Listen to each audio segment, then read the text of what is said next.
अब जो हम बात करेंगे वो बात करेंगे शियात्सु थेरेपी पे। शियात्सु थेरेपी क्या है?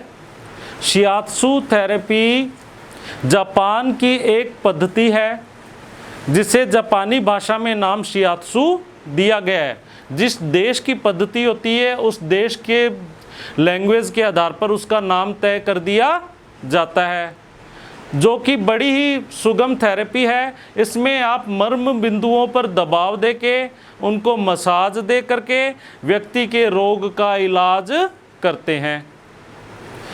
तो शियात्सु का जो हिंदी अर्थ बनता है वो क्या बनता है? शी माने होता है उंगलियां, आत्सु माने होता है दबाव, यानी शरीर के मर्म बिंदुओं पर उंगलियों द्वारा दबाव दे करके हम व्यक्ति के रोग का इलाज करते हैं। क्लियर है? अब सबसे पहले हम क्या करते हैं कि जब व्यक्ति रोगी होगा तो हम उसको फ्रॉम अप टू टॉय यानी पैर से सर से लेकर के पैर के अंगूठे तक का ट्रीटमेंट इस पैथी द्वारा करते हैं। तो आप में से एक व्यक्ति डेमो के लिए आ जाएं। इसको क्या बोलते हैं खड्डे को? मेंडुला ऑब्लांगेटा। मेडिकल टर्म में मेंडुला ऑब्लांगेटा इसे बोला जाता है। तो आपने, मैंने क्या बताया था? उंगलियों के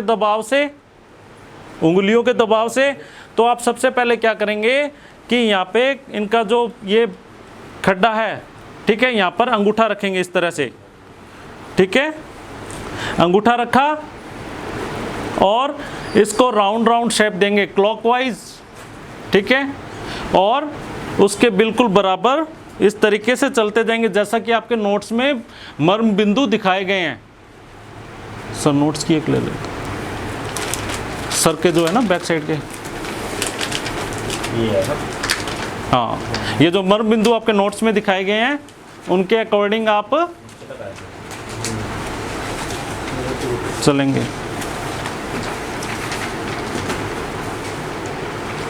पकड़ लेना है कि उनकी गर्दन का जो भार है वो आपके हाथों में आए, वो गर्दन को स्वयं ना उठाए, आपको गर्दन को उठाना है।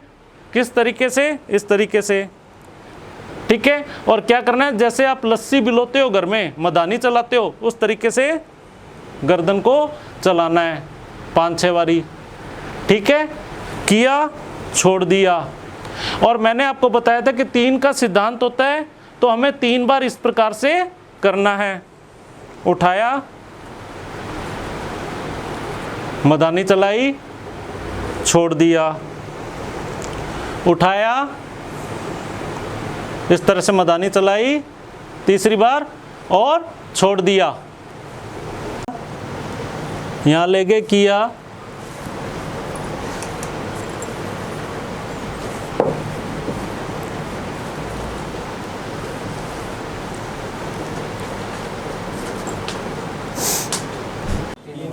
तीन बार 3 बार करने से क्या हो जाएगा इनका? अब ठीक,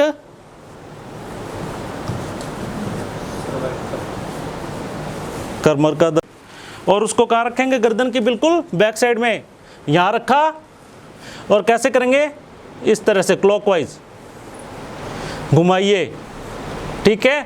और अंगूठों की सहायता से भी कर सकते हैं अगर करना चाहें, ठीक है। तो दोनों तरफ करेंगे, सर्वाइकल भी ट्रीट हुआ। यहाँ पे 3 बार दबाव देंगे अंगूठे से, 1 2 3, ठीक है। 5-6 सेकंड के लिए दबाया, छोड़ दिया, 2-4 सेकंड के लिए दबाया, छोड़ दिया। और इसी प्रकार से दूसरी तरफ भी 1 2 3। कितनी बार करना है? 3 बार। 2 इन मर्म बिंदुओं पे आ रहा है जो आपको नोट्स में दिए गए हैं, ठीक है। और ये जो जॉइंट होता है इस पर प्रेशर मत दे देना, घुटने के पीछे का जो जॉइंट है इस पर प्रेशर मत दे देना।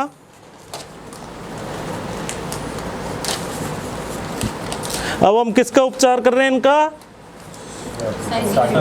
साइटिका, ठीक है। और यहाँ पर आप मोक्षा भी दे सकते हैं, मोक्षा आपको कल सिखाई गई थी, मोक्षा भी आप यहाँ दे सकते हैं। 3 बार यहाँ किया और 3 बार यहाँ करना है, इसी प्रकार से इन्हीं मरम बिंदुओं को। मैडम तो कहते लप तो नीचे ना दो।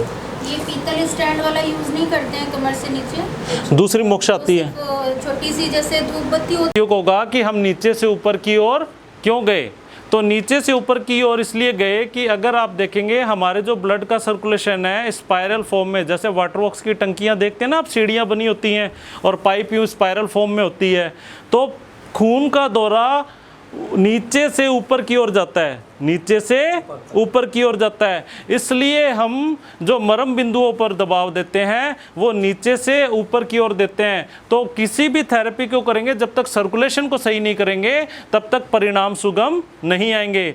अगर हम क्या करेंगे, ऊपर से नीचे की ओर आएंगे तो क्या होगा, ऊपर से नीचे की ओर आएंगे तो क्या होगा, हम उसमें अवरोध उत्पन्न करेंगे सर्कुलेशन सिस्टम में और परिणाम मरीज को नहीं मिल पाएंगे। तो ये शियात्सु जो है वो ओस्टियोपैथी से किस प्रकार से भिन्न है? ओस्टियोपैथी से किस प्रकार से भिन्न है? शियात्सु पर मरम बिंदुओं पर दबाव दिया जाता है। ओस्टियोपैथी में स्केलेटन को, मस्कुलर स्केलेटल को ध्यान में रख के ट्रीटमेंट किया जाता है। उसमें हम नीचे, ऊपर से नीचे की ओर इसलिए आते हैं कि कहीं मसाज देने से उसका बीपी हाई ना हो जाए। ठीक है, अगर मसाज नीचे से ऊपर की ओर दी जाएगी तो क्या होगा, बीपी हाई होने के चांस हो जाते हैं, मरीज को घबराहट हो सकती है, एंजाइटी हो सकती है और वो उठ के खड़ा हो सकता है। तो भिन्नताएं समझ गए? मेरे ख्याल से यहाँ पे 2 हमारे साथ बॉडी मसाज वाले हैं, ध्रुवा जी हैं और ये हमारे खान साहब हैं। कभी भी ये शायद मसाज जब देते होंगे तो ऊपर से नीचे की ओर ही आते होंगे, जब नीचे से ऊपर की ओर जाएंगे तो पीठ से पैर की तरफ जाएंगे। हाँ, एक बार नहीं, पैर से पीठ की ओर मसाज क्या, ये पीठ से सर की ओर जाएंगे, पीठ से हाँ नीचे से ऊपर की ओर जाएंगे। नीचे से ऊपर बोल। हाँ, जब किसी व्यक्ति को डाइजेशन की समस्या होगी, डाइजेशन यानी पाचन, पाचन में वो उसको कब्ज भी हो सकती है, पाचन में वो उसको गैस की समस्या भी हो सकती है, पाचन में उसको ब्लॉटिंग भी हो सकती है, किसी भी तरह की जब समस्या होती है तो यानी जो हमारे पाचक ऑर्गन हैं, भोजन को पचाने में सहायक ऑर्गन हैं, उनके फंक्शन में कहीं ना कहीं प्रॉब्लम होती है। तो हम क्या करेंगे कि मरम बिंदु लेंगे, जैसा कि आप सभी को डायग्राम में दिखाई दे रहे हैं, पेट के मरम बिंदु दिखाई दे रहे हैं ना डायग्राम में। अब आपने क्या करना है कि मैंने आपको बताया था शियात्सु में उंगलियों का और अंगूठे का इस्तेमाल होता है। अपने हाथ की पोजीशन को ऐसे बनाना है और उंगलियों को यूं खोल लें, ठीक है, बांध के नहीं रखना उंगलियों को खोल लें। तो क्या होगा, गुरमीत जी थोड़ी सी कृपा, इस तरह से जो नाभि है हमारी, नाभि के बिल्कुल बराबर में मरम बिंदु होते हैं, लगभग यहाँ तक, और गैस का दबाव भी यहाँ तक व्यक्ति को महसूस होता है। ठीक है, यहाँ तक आता है, उसको कहता है वो जल रहा है, मेरी छाती में हार्ट बर्न हो गया। तो आपने उस स्थिति में क्या करना है कि दोनों उंगली हाथों को इस तरह से लेना है, एक हाथ को ऊपर एक को नीचे और इस तरह से 1 2 3। ठीक है, मरम बिंदु दिखाई दे रहे हैं ना आप सभी को, 1 2 3, 1 2 3, 1 2 3।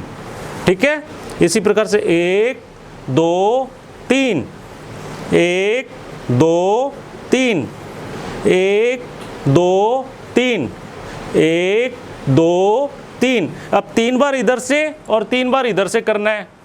तत्पश्चात आपने क्या करना है, मोक्षा थेरेपी आपको कल सिखाई गई थी, हर मरम बिंदु पे 1-1 मिनट के लिए मोक्षा देनी है। जितनी भयंकर से भयंकर कब्ज रह रही हो आदमी की दूर हो जाती है, भयंकर से भयंकर गैस हो उसकी दूर हो जाती है, भयंकर से भयंकर ब्लॉटिंग की स्थिति बन रही है, वो उल्टी करने वाला है, वो दूर हो जाती है। क्यों? क्योंकि हम कारण पर इलाज कर देते हैं, शियात्सु पद्धति द्वारा या किसी भी पद्धति द्वारा रोग के कारण का इलाज कर देते हैं तो रोग दूर हो जाता है। और इसी के साथ हमारा शियात्सु का चैप्टर यहीं पूर्ण होगा। Ayush wellness centre and training institute, 3-4 Subhash market, पुरानी आबादी, श्रीगंगानगर, राजस्थान। Contact number 8824624334।